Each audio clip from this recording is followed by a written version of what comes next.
बिस्मिल्लाहिर्रहमानिर्रहीम, अस्सलाम वालेकुम। मैं हूं बिलाल अहमद। उम्मीद है आप सब खैरियत से होंगे। गुज़िश्ता रोज़ जो लाइव सेशन किया उसमें बहुत से अहम सवाल आए और कुछ बहुत ही इंपॉर्टेंट किस्म के थे, और वो ये था कि जी एमक्यूएम का जो तंजीमी ढांचा है उसमें कुछ लोग शामिल हो रहे हैं, तो कुछ माइनस हुए हैं, हो चुके हैं या होने जा रहे हैं। फिर इसके साथ ही जो 3 कमेटीज़ का ज़िक्र किया था, बहुत ही इंपॉर्टेंट किस्म के सवालात थे, तो मैं ये जवाबात दे रहा हूँ कि वाक़ई ही वसीम अख्तर साहब और आमिर खान साहब माइनस हो चुके हैं, होने जा रहे हैं, या फिर कुछ बातचीत चल रही है। और फिर इसके साथ ही जो 3 कमेटीज़ बनाई गई हैं एमक्यूएम में गुज़िश्ता रोज़, उन 3 कमेटीज़ में जो लोग शामिल किए गए हैं कुछ रहनुमा, क्या उनको अकोमोडेट किया गया है? पार्टी कोशिश कर रही है कि मज़ीद लोग माइनस ना हो, नाराज़ ना हो, गैर फ़ाल ना हो, घर ना बैठें और पार्टी के अंदर काम करें। तो वो कौन-कौन से रहनुमा हैं? कौन-कौन से एमएनए, एमपीएस या राब्ता कमेटी के अरकान हैं? ये कुछ सवालात आए थे, तो मैं आपके इन तमाम तर जो सवालात के जवाबात हैं आज इस कह लीजिए कि ब्लॉग में दूंगा। लेकिन जैसा कि मेरा एक वादा है हमेशा से कि जब कभी भी शहरी सिंध के नौजवानों के लिए कोई अपॉर्चुनिटी आएगी, जॉब आएगी किसी डिपार्टमेंट में, तो मैं कोशिश करूंगा कि सबसे पहले आपको अपने प्लेटफॉर्म से आगाह करूं कि जी कौन सा डिपार्टमेंट है जहां पर जो शहरी सिंध के नौजवान हैं उनके लिए एक अपॉर्चुनिटी है। एक ऐसी ही अपॉर्चुनिटी आई है, और पुलिस कांस्टेबल्स ग्रेड 7 की 1500 नशिस्तों पर एक नई भर्तियों का अमल है। और ये सिंध पुलिस के आम पुलिस एहलकार नहीं हैं, बल्कि यूँ कह लीजिए कि ये जो पाक चीन इक्तसादी राहदारी है, जिसे हम सी पैक कहते हैं, इसकी सिक्योरिटी के लिए जो एक कायम स्पेशल प्रोटेक्शन यूनिट है, उसमें मजीद तोसी के लिए ये सारा मामला है। तो इसको मामूली पोस्ट मत समझिए, मामूली डिपार्टमेंट मत समझिए, ये एक बड़ी ही अच्छी अपॉर्चुनिटी हो सकती है शहरी सिंध के नौजवानों के लिए।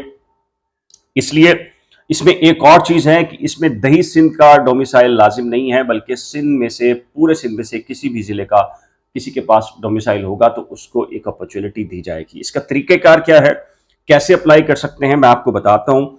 और मेरी एक और रिक्वेस्ट है कि सिस्टम से बाहर रहकर डिपार्टमेंट के अंदर अप्लाई करने के बजाय बाहर रहकर तनकीद करना बहुत आसान होता है, लेकिन मेरा ख्याल है अपॉर्चुनिटीज़ जब भी आए उसको अवेल करना चाहिए। 100 लोग अप्लाई करेंगे तो ऐन मुमकिन है कि 10 से 15 लोग चले जाएं, भर्ती हो जाएं किसी भी डिपार्टमेंट के अंदर। तो ये जो लोग माजरत के साथ ज़िंदगी भर कभी अप्लाई नहीं किया होता और बाहर रह के कहते हैं कि हमारे लिए नौकरी नहीं है, मैं खुद गवाह हूँ, ऐनी शाहिदीन शाहिदीन में से एक शामिल हूँ। मैंने खुद देखा है कि जो शहरी सिंध के नौजवान लड़के या लड़कियाँ, बहुत सारे डिपार्टमेंट में ऐसे हैं कि उन्होंने सिर्फ घर बैठ के अखबार देखा, अप्लाई किया, बगैर किसी रिश्वत के, बगैर किसी पैसे के उनको नौकरी मिली है।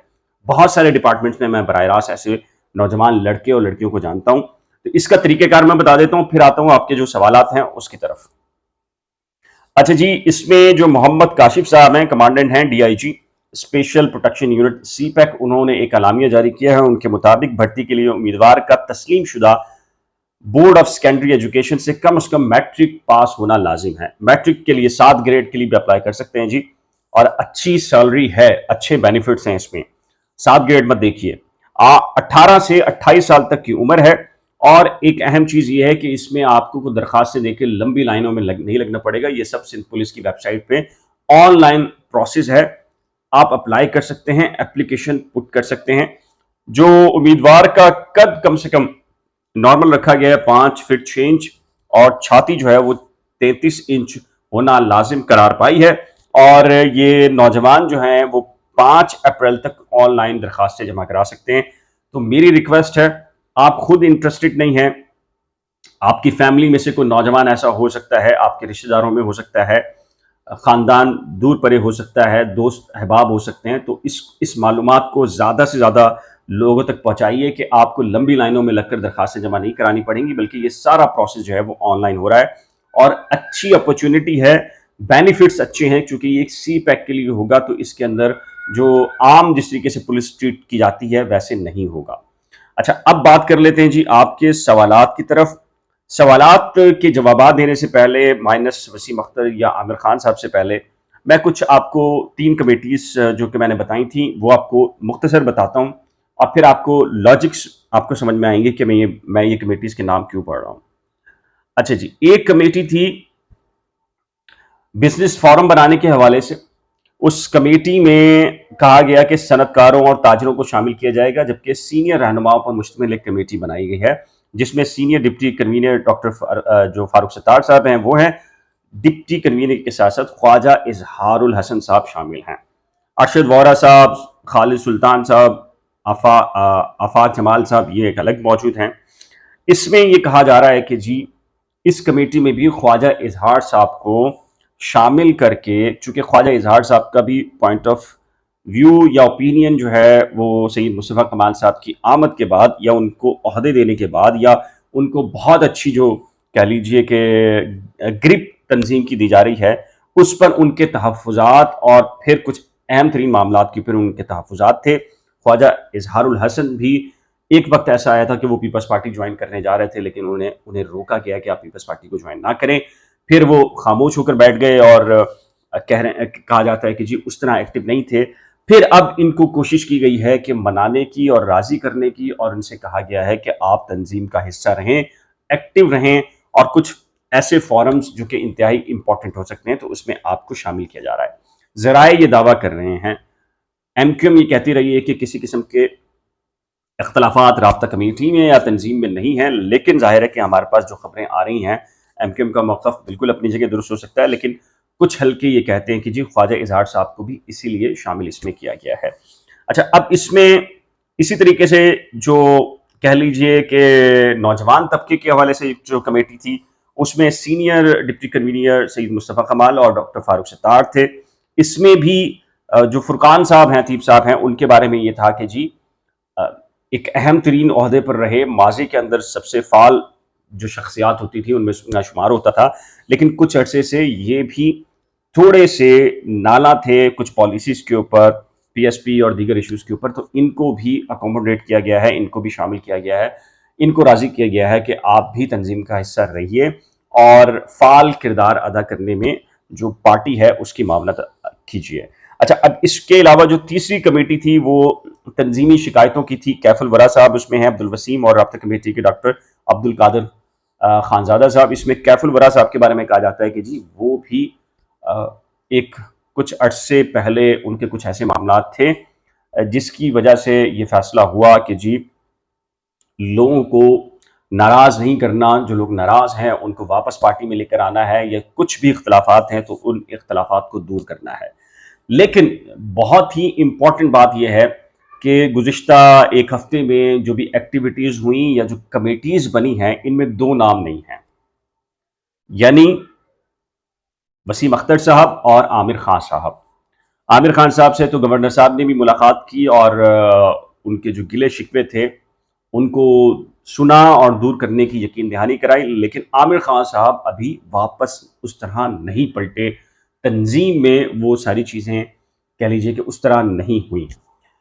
इसकी क्या ये वजह हो सकती है कि डॉक्टर फारूक सत्तार थर्ड, सैयद मुस्तफ़ा कमाल सेकंड, और पहली पोजीशन पर खालिद मकबूल सिद्दीकी साहब हैं, और आमिर खान साहब तीनों रहनुमाओं से नीचे काउंट होंगे या कंसीडर किए जाएंगे, या जब भी उनकी स्पीच होगी तो वो चौथे नंबर पे नीचे से स्टार्ट होंगे।